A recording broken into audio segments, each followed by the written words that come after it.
अब सबसे पहला और सबसे महत्वपूर्ण सवाल जो आप आज जानने के लिए यहां बैठे हो, योग क्या है। अब 90% लोग ये समझते हैं कि योग मतलब आसन, शारीरिक अभ्यास, शरीर का अभ्यास जो है योग है। यहीं तक हमारा जो है योग के प्रति हमारा नजरिया जो है यहीं पर आकर के रुक जाता है। लेकिन आपको सीधा एक सेंटेंस में अगर कहूं तो योग का आसन जो है सिर्फ 10% हिस्सा है। बाकी 90% क्या है योग, ये हम आज जानने की कोशिश करेंगे। इसीलिए ये क्वेश्चन मार्क है कि योग है क्या। वो तो आप सब जानते हैं कि आसन है, आप इतने सालों से करते आ रहे हो।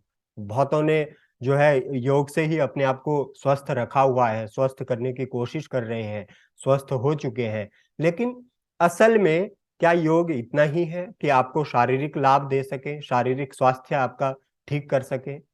तो जो 10% के अलावा जो योग बच रहा है, 90%, उसको हम जानने का प्रयास करेंगे। अब इसके लिए हमारे हम पीछे अगर जाएंगे यौगिक ग्रंथों में, जो योग के ग्रंथ लिखे गए हैं बड़े बड़े, उनमें योग को क्या बताया गया है, वही उसमें जो है बहुत सी इसकी डेफिनेशन है, बहुत सी परिभाषाएं दी है। इसमें आपको, अगर मैं आपको सीधा ही एक सवाल पूछूं कि योग के बारे में अगर आपको जानना हो तो आप किसको पढ़ेंगे, तो सबसे पहले आपके दिमाग में एक ही नाम आएगा, महर्षि पतंजलि को, जिनका योग सबसे प्रचलित है। महर्षि पतंजलि ने अष्टांग योग बताया है और उसी को जो है संपूर्ण योग माना गया है। योग के बहुत मार्ग है, जैसा मैंने अभी स्टार्टिंग में बताया कि योग के बहुत से रास्ते हैं। लेकिन आज के समय में सर्वश्रेष्ठ और सबसे आसान मार्ग क्या लगता है और सबसे अच्छा क्या हो सकता है कि जिसमें सब कुछ आ जाए, शारीरिक अभ्यास भी आ जाए, मानसिक तौर पे हम कैसे स्वस्थ हो सकते हैं शरीर के साथ साथ, और अपने हर तरह से हम सर्वांगीण अपना विकास कर सके, हर तरह तरह से हम स्वस्थ हो सके। ठीक है, तो उसके लिए अष्टांग योग सबसे बेहतर बताया गया है।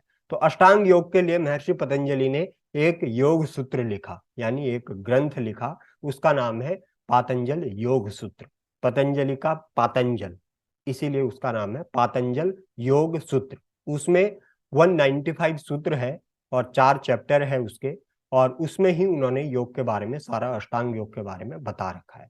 तो उसमें एक ही सूत्र है जो उसकी परिभाषा बता रहा है, योग की परिभाषा बता रहा है कि सबसे पहला सूत्र उसमें है कि अथ योगानुशासनम। पहला सूत्र है अथ योगानुशासनम। यहीं से योग जो है आपको पता चल जाएगा, अगर इस सूत्र को समझ लिया कि योग जो है क्या है।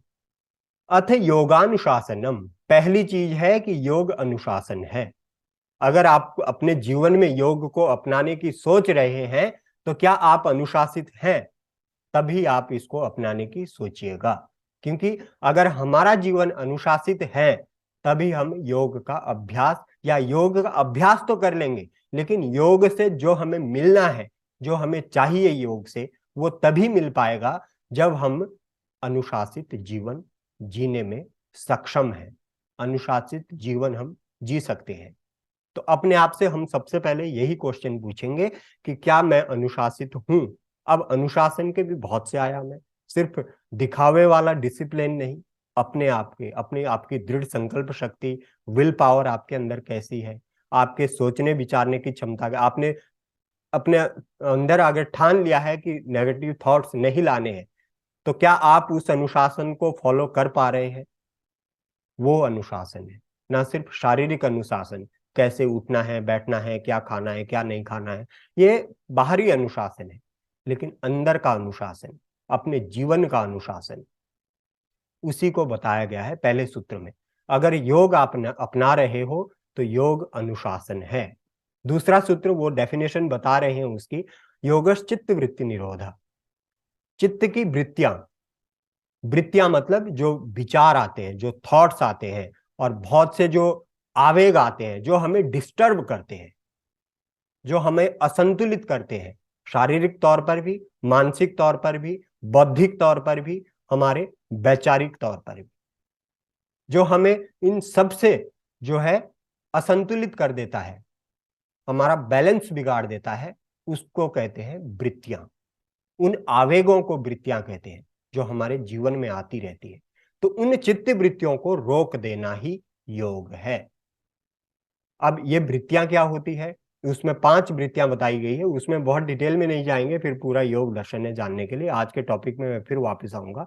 तो वृत्तियां 5 है, उसमें जो है अलग अलग तरह के वो बताए गए हैं कि क्या क्या चीजें हमारे जीवन में घटित होती है जो हमें ये जो है हमारा जीवन में जो है असंतुलन लाती है। तो वो वृत्तियों को रोकना ही योग बताया गया है। इस पे फिर कभी चर्चा करेंगे। तो आज का हमारा क्वेश्चन जो है, इस पे वापस आते हैं, योग क्या है। तो शारीरिक अभ्यास के अलावा जो योग है उसको हम जानने का प्रयास कर रहे हैं। अगली स्लाइड पे जाते हैं। अब